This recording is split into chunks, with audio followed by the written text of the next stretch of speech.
Welcome to the channel, guys, and thank you everybody who gave me some video suggestions last week. I put a little post on YouTube asking for people to give us a shout out really for whatever sort of videos you want to see that I can do here in my office, because obviously we can't go out at the minute, so racking my brain for interesting sort of content we can film and get that sort of up and running for you, get plenty of content going.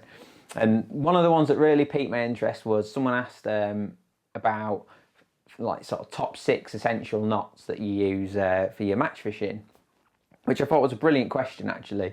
And I was racking my brain thinking about what essential knots, and the truth of the matter is I don't actually use 6 knots, I don't think. You could say like tying like elastic backrons on and stuff like that is an essential knot, but I actually meant day-to-day knots that I'm using actually in my fishing. So I came up with 5. I've got spade end, tying a spade end hook on by hand, which I think is an essential part of match fishing. You could do it with a hook tie, of course. A simple figure of 8 loop knot and a loop's a loop for connecting your hook length. Tying a knotless knot hair rig, I think, is absolutely crucial when you're match fishing nowadays. Tying a blood knot, which the blood knot for me is what I use for like tying swivels on, that kind of thing.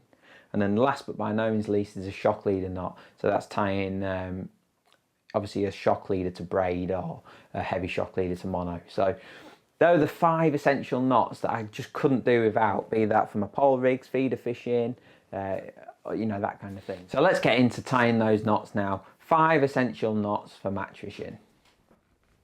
Right, first up is knot number 1, and it is without doubt the most important knot on commercial fisheries these days, and that is the knotless knot.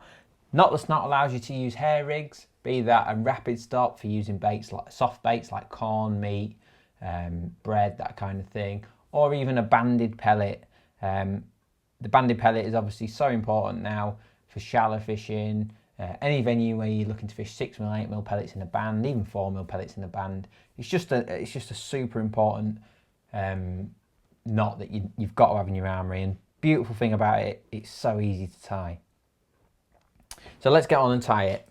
And for the sake of this, I'm using everything a little bit thicker than I normally would. Hopefully this dark background works as well. First thing, I'm going to do a banded one for you today. Put the band on the hook length line like that, and then you just want to tie it in a little loop. Nothing too complicated. So a nice little loop like that. Pass it over, tie it. I just do a single loop like that. So the band's in the loop, pull that down. And then the band is sort of in a nice little loop there. Perfect. So let's just trim that tag. Nice sharp pair of scissors. A must for any sort of angler. So there we go, we've got our loop and our band. So then you would trim off however much line you need. One thing that is important is when you're doing knotless knots, you need a nice clean cut on your line. The reason is you're going through the eye of the hook twice. Our hooks, the GPM, etc., have big eyes anyway, so it's not a problem. But if you're using like an older style hook with a smaller eye, then unless you chop and give yourself a nice clean piece of line to work with, then you're not getting it back through the eye twice. So just bear that in mind. Right, so I've got my loop and my band. And then I'm just going to go all the way up to my nice new clean end. The next part, and this is where the detail really comes in.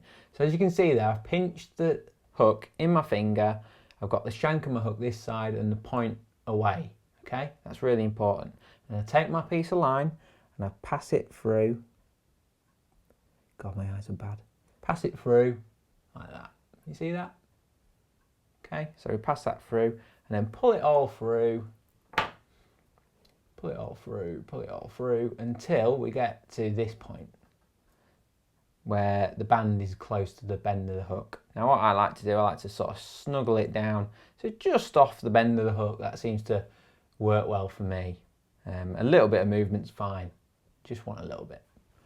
Okay, so the next point, I've got that trap there now, so I've got my distance how I want it. I then take this hand, my free hand, pinch it like that, and then I've got everything sort of like that, okay? So I've got the band and the little loop pinched in there with them fingers, and then my line has gone from back to front. So important. Then it's a case of whipping down the shank. It's up to you how many times you do it. Some anglers do loads, some anglers do very few. I just sort of go down till I think it's right. So as you can see there, I've gone pretty much level with the point of the hook, which I think is about right. Then, once you've done that, get this tagger line and then pass it back through the eye of the hook, from back to front. Can you see that? I've gone from back to front. That is so important. I'll show you why in a second. Pull that through.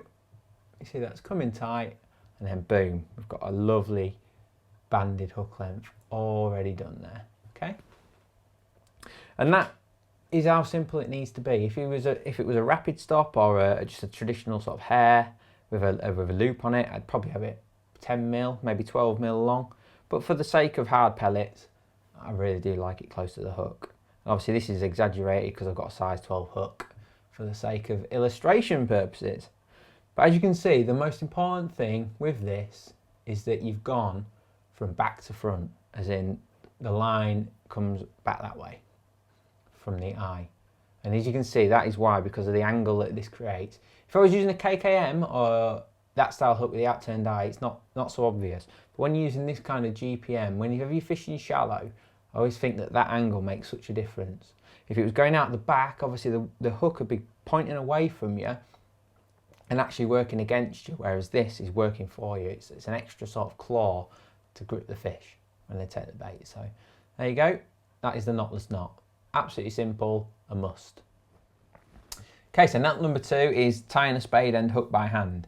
Now I've done this before in videos, but obviously it never hurts to do this again because it is one of the most commonly asked questions that I get, almost certainly. So tying a spade end hook by hand is really easy. You can use a hook tire. There's plenty out there on the market. You could go for like a Matchman or a Drennan, the little handheld ones, or if you really want to, you could use like a Gizmo hook tire. That I know a lot of people sort of really enjoy using those. But I just use these withered old mitts. I've done it ever since I was a kid. My dad wouldn't let me go fishing until I mastered it, so that is why I do it. Of course, we've got all these beauties, beautiful pre-tied hook lengths, which are absolutely fantastic. We've got a massive range of these now, and if you ever struggle, just use them. You know, they're brilliant. But obviously I use a lot of hooks throughout the course of a year, and I like having the ability to tie the hooks that I want. You know, I'm a fussy bugger. I tie weird and random combinations like a size 14 SFL to 010 for, like, I don't know, hard pellet, soft pellet fishing for skimmers, that kind of thing. So having that flexibility of being able to tie your own hooks is really important to me. On top of these, you know, I do use these a lot. So let's get on with this knot.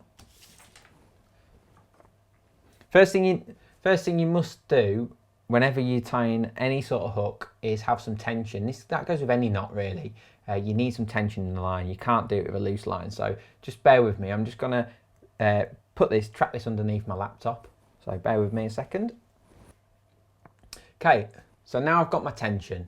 That is really important. Like I say, use an old bean can, or like I've got it trapped under a thing. I even actually do it in between my knees when I'm actually doing it off camera. Right, so this is how simple it is. Firstly, form a loop in your line, like that. See that? Take your hook and then lay it next to the loop like that. So you've got your hook and your loop there like that, okay? Laying next to each other. I then swap hands, I put it in my left hand, and then it's a case of whipping it around 5 or 6 times. Okay, so I've gone all the way up to the spade of the hook there. See that? Then, once again with this hand, the spare hand, swap over, pinch it with your fingers like that. As you can see, I've got the loop there. I've whipped up the shank. Now it's just a simple case of putting that tag end through the loop, pulling the loose through, and then you're left with that. And then slowly with your right hand, you can see I'm just tweaking it with my fingers, and then pull that all down tight. Okay, bit tricky here because I'm using 020 line You know, it's a thick line for a spade end hook, that is. But obviously I needed the thick line to show you. And there you go. As simple as that. I've got a nice spade end hook tied on there. Like I say, that sort of 5, 6, 7 whips is more than enough when you're using a spade end knot. You see that? Perfect. So I'm just going to trim that off nice and tight. Nice sharp scissors come in to the fore again, and there we go. Spade end hook, tied by hand. Doesn't get better than that. Always remember to moisten your knots. I know I didn't then, but it's just because I can't. It's a bit tricky behind the camera. But there you go. Spade end knot, done. Right, the next knot is a loop knot, a figure 8 loop knot that Des Ship actually showed me. And the loop to loop for attaching your hook lengths to your rig line. Again, absolute must for any match angler. You might think, what the hell is this in my hand? And it is quite simply one of the best little gadgets and gizmos I've got. And it's a little loop sizer. It's probably one of the worst selling bits of kit that we have, but it comes in a little display. You'll have seen them in tackle shops on the counter. There's like baiting needles and disgorgers and things like that in there. And then this little beauty always seems to be there. Whenever you go in the shop, all the others are empty and this one's there, so no one knows what it is.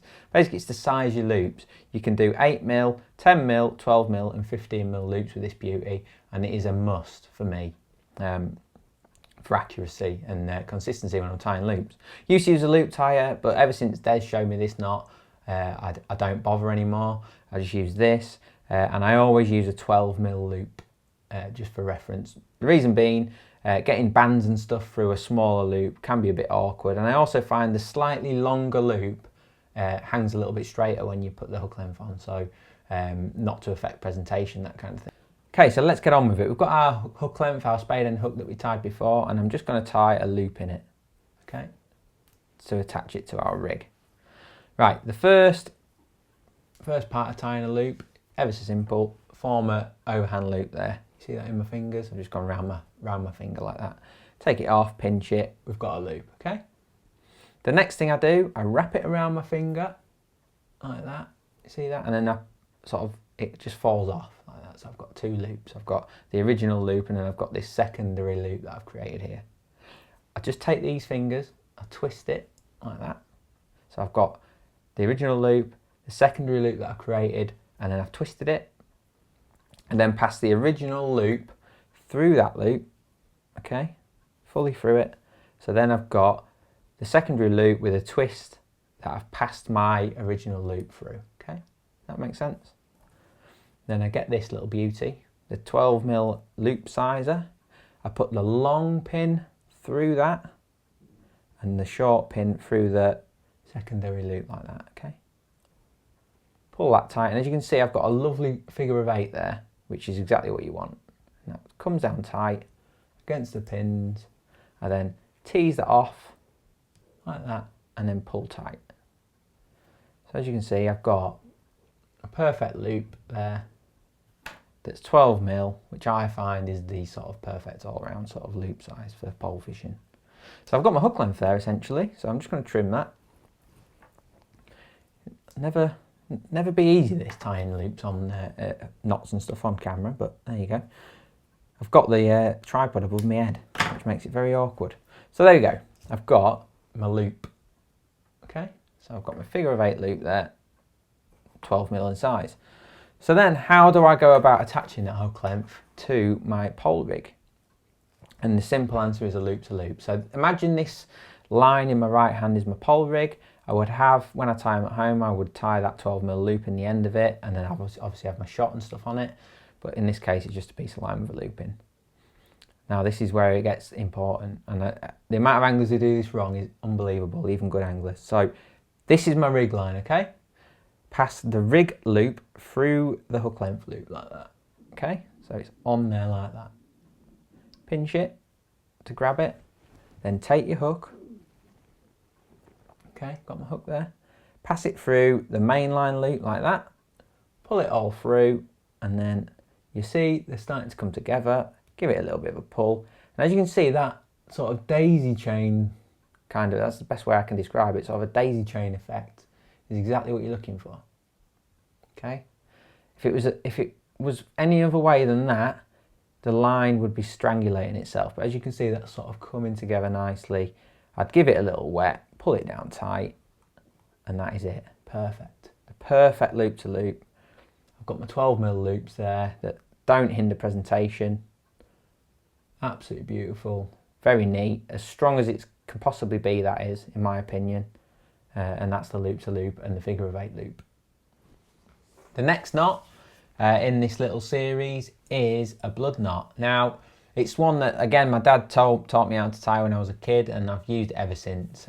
I use it for any time I'm attaching like a swivel to the line, that kind of thing. The blood knot is the one. So the blood knot for me is just a super convenient, quick and easy to tie knot that's never once let me down in my life. I don't even know if this is an actual blood knot or whether it's a tuck blood knot or whatever it is, but whatever it is, it works for me.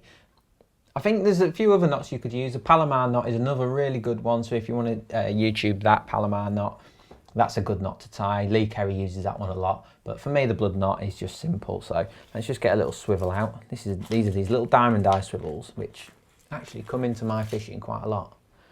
So I'll show you how to get that on there. Okay, so the first job, I've got my line, I've got my swivel. Is pass the line through that swivel, the eye of the swivel like that. Okay, you see that? And then again, tension's your friend here, so I've trapped my line away from me. So I've got my main line coming in here, and then I've got my loose tag. And this is a really simple knot, this is, but one, like I said, that works well. And I'm going to pass the tag around the line 5 times. 3, 4, 5. So that's twisted all the way around there like that. And then I'll end up with a little, right near the swivel there, a little loop there. Light's terrible, but you get the drift. Pass the tag through that. Okay, so it's like that. You see that? And that beauty will, see that? Lovely. So now I'm actually going to moisten this one, just because it looks like it's going to have a bit of trouble. And then I try and keep the tag in this thing, in this hand, and I'm almost tightening it as I'm pulling the main line at the same time. So just slowly tease that down, tease it down till it's tight. And there you go. Nice little blood knot there. Like I say, I'm not sure on the actual technical name of that. I've just always known it as a blood knot. I don't know if it's a tuck blood knot or what, but anyway, that's by the by. There you go. Blood knot, perfect knot for tying your swivels on. Don't forget to moisten it. Don't forget to trim this down. Beautiful. Right, the final knot, number 5, is shock leader knot. Now I've done this before on my channel in a standalone video, so if you want to check that one out, then go ahead and check that one out. But obviously it wouldn't be a top 5 knot video without my favourite shock leader knot. One that I use all the time. Now this is obviously for adding a shock leader to braid, or it might be to thinner mono. Say you're going Boddington Baston and you want to use a 10-pound shock leader, a 12-pound shock leader to like a 4-pound mono, then obviously this comes into play. So just as a matter of course, I want to talk about the actual shock leader material, you know, dot the I's and cross the T's and all that sort of business. I use this outline camo reel line from Avid. Now it's a belt and braces specimen carp style line, but the beautiful thing is it's 12 pound and it's not overly thick. If I'm going to use a shock leader, I don't see the point in using anything under than 12 pound, to be honest with you. I know Lee Kerry and that use 10 pound, but I just prefer the extra security that 12 pound or even 15 pound line offers. And this stuff is super strong, it'll never let you down. So let's get on, tie this little beauty up, and then we'll get cracking. Again, I need some tension, so bear with me. Okay, so my braid is trapped out of shot, and the first job is to tie a loop in that. Now, I'm looking at sort of a 15mm sort of loop in this, but I'm not that fussed. I don't use a sizer or anything, don't need to. A longer knot in some instances is better anyway, so just with my fingers, I'm just going to tie the same figure of 8 loop that I tied before. Just make sure that's in focus. So I'm just going to tie that same figure of 8 loop that I tied before, same as my hook length. Pass that through there. And then I'm just going to pull it down tight wherever it lands, really. There's no need to be super accurate with this. And I've probably been left with a, I don't know, probably just over an inch and a quarter maybe, and just trim that off. This is a bit tricky because obviously braid's a bit of a bugger to cut. So there you go, I've got a nice little loop in my braid, which would be my main line. So that could be £4 reel line, or in this case it's braid. So the next step is to take my shock leader material and pass it through the loop like that. And then all I'm going to do, it's a bit backwards for me this, but I'm going to tie another blood knot. So let's pass that around there 5 times. Tag around 5 times, 3, 4, 5, and then put my tag back through that loop that we've got there. See that? Put that through there, and then pull the whole lot down. See that?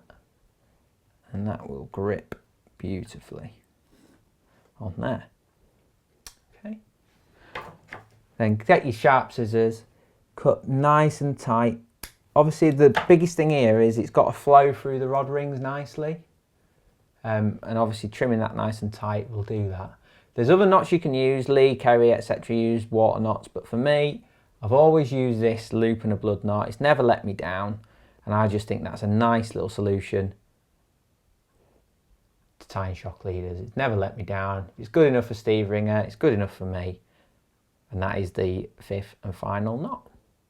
So there you go, guys, 5 essential knots that I believe everybody needs to have in a locker now for match fishing. If you had them 5 knots and you perfected them, you can't go wrong. So don't forget to subscribe, give us a little thumbs up, get a comment in below for what you'd like to see next time, and we'll see you again soon.